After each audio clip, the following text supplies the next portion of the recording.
세상에는 참으로 아름답고 감동적인 이야기들이 많이 있습니다.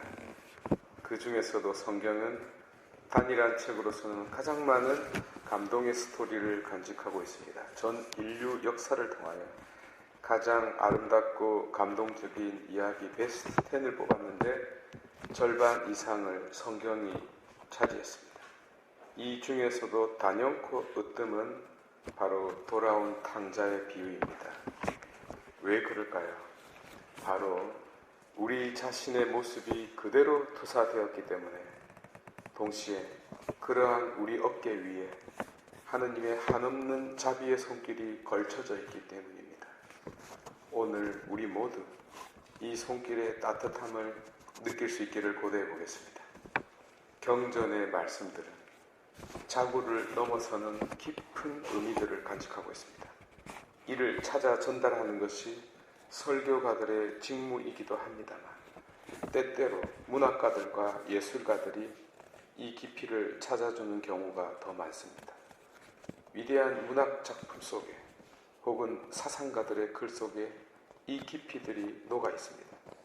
한편 신비는 눈으로 다 볼 수 없고 말로 전부 표현할 수 없기에 음악가들은 장엄한 교향곡으로 표현하기도 합니다.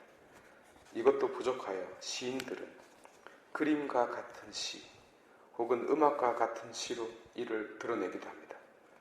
예술가들은 스테인드 글라스나 조각상 혹은 그림으로써 깊은 곳에 물고기를 잡아냅니다. 그 유명한 렘브란트의 돌아온 탕자는 자기 인생까지 녹여낸 걸작품이지 않습니까? 현재 우리 집에 걸려 있는데 오늘 가지고 오지 못했습니다.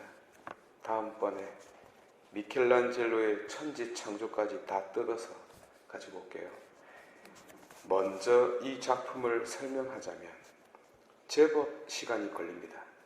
전부 생략하고 한 가지 포인트만 잡아보겠습니다. 그것은 탕자의 어깨 위에 걸쳐진 아버지의 두 손입니다. 특히 오른손은 어미의 손입니다. 이 아버지는 어미의 손으로 아들을 감싸고 있는데요.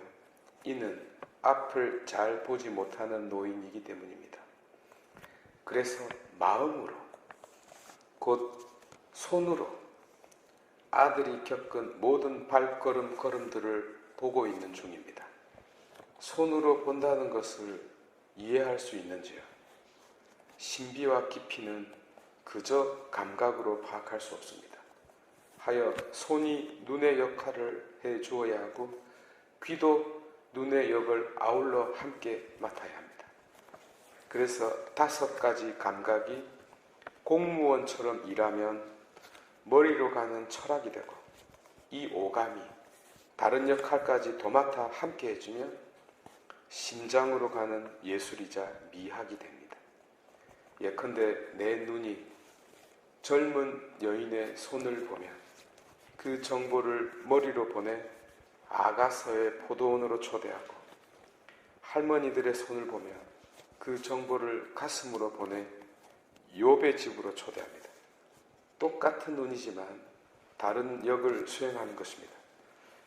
마찬가지로 조만간 새 아빠가 될 자는 귀로써 아이를 봅니다.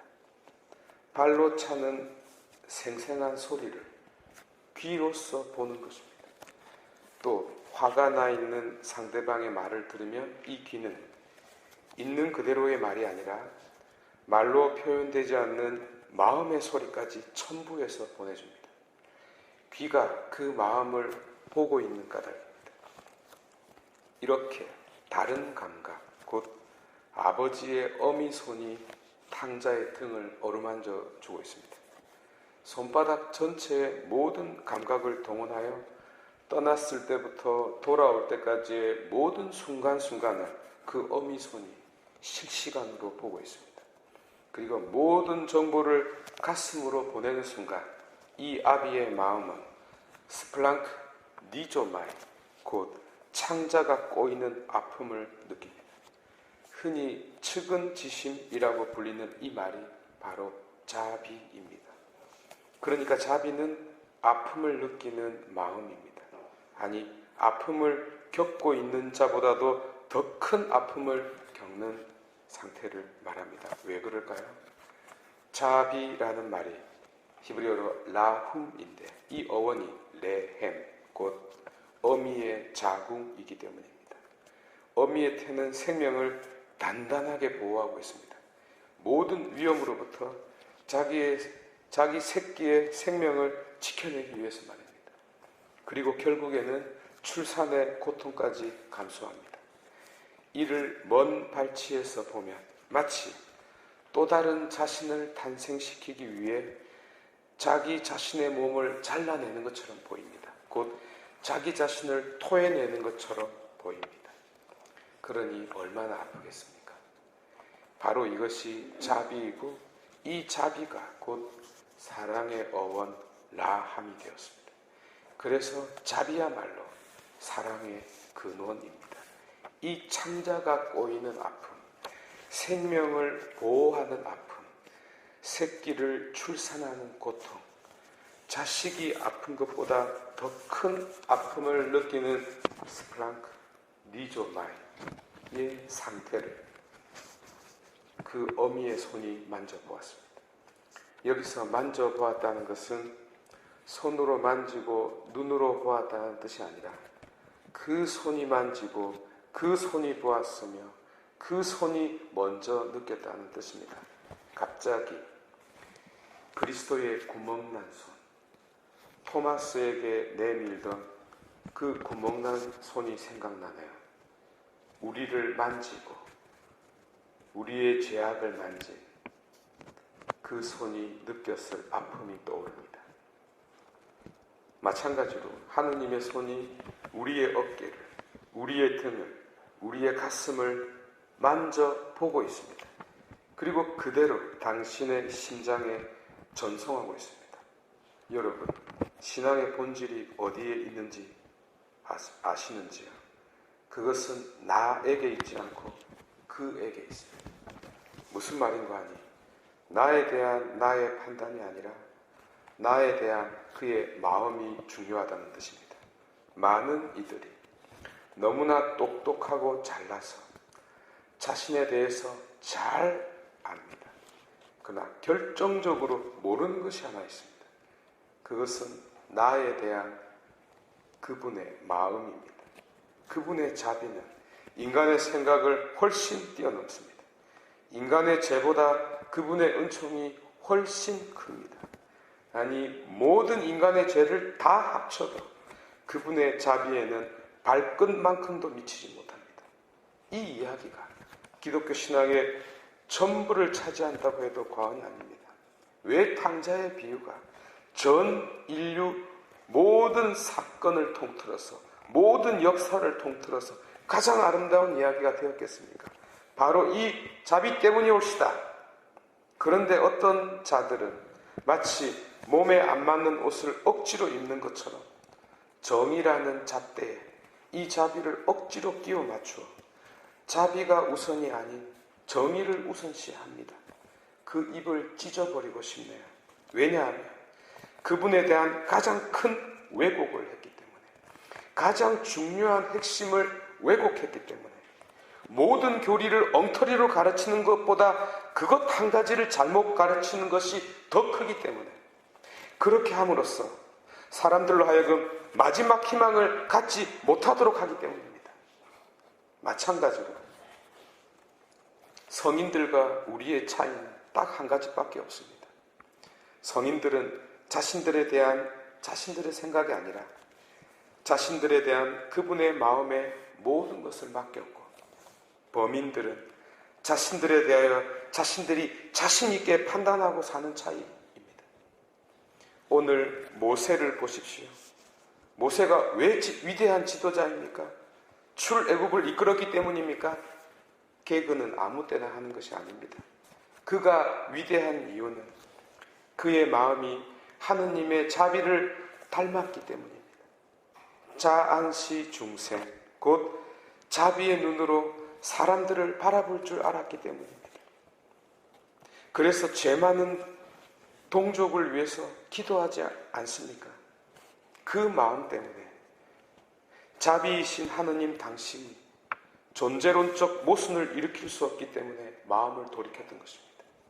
사도 바오로 역시 마찬가지입니다. 그는 자신이 첫째가는 죄인이라는 점을 누구보다도 잘 알고 있었습니다. 그가 회도하게 된 결정적인 이유가 무엇입니까?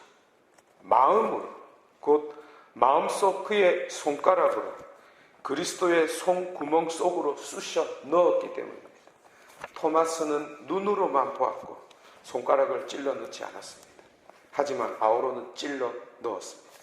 그러자 위대한 기독교 신앙이 이 세상에 탄생하게 되었습니다. 그 구멍 속에서 상상을 초월하는 하느님의 자비가 쏟아져 나온 까닭입니다. 그 결과 그는 모든 것을 넘어서는, 모든 것을 뛰어넘는, 모든 것을 초월하는 그리스도의 사랑을 전하는 자 되었고, 모든 이에게 모든 것이 되는 자, 곧 옴니부스 옴니아가 되었습니다. 저도 찬찬히 뜯어보면 사람 새끼 아니요. 그럼에도 불구하고 살아가는 이유는 그분의 자비에 마지막 희망을 걸고 있기 때문입니다. 하느님 자비가 없습니다. 우리 인간은 아무것도 아닙니다. 참으로 존귀한 지세포 성도 여러분, 하느님의 저 자비의 손길이 우리들의 어깨에 걸쳐 있나이다. 그 두 손이 우리를 감싸고 있나이다. 하여 내가 죄인이라는 사실이 중요하지 않나이다. 그분이 자비라는 사실이 중요하나이다. 내가 어떤 자라는 점이 중요한 것이 아니라 그분이 사랑이라는 점이 중요하나이다. 믿지 못하겠거든. 사도 바오로가 그랬듯이 저 십자가에 달린 그분의 손구멍 속에 여러분들의 손가락을 찔러 넣어 보시기 바랍니다.